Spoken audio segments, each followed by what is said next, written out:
It's a common misperception that when the Fed raises short-term interest rates, yields all along the curve react in the same manner. And that's just not true. It's really like a unicorn. We talk about them, but they don't really exist. So most of the time, the yield curve is twisting and turning in different and often unpredictable ways.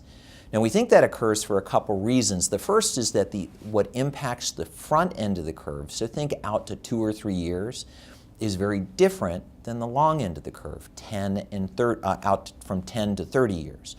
So the front end of the curve is really impacted by Fed policy, short-term overnight interest rates. It really dominates the front end. So when the Fed is raising rates, you will see 2 and 3 year treasuries rates go up as well. So rates go up, prices fall.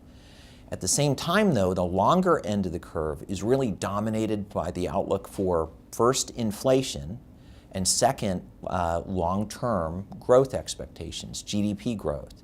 And right now, despite the fact the Fed is raising interest rates, inflation is notable by its absence.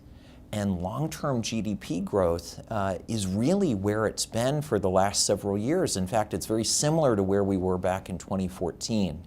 So until we see inflation become a problem, or growth really achieve its escape velocity, where it's a self-sustaining acceleration, we think the back end of the curve will be surprisingly well behaved.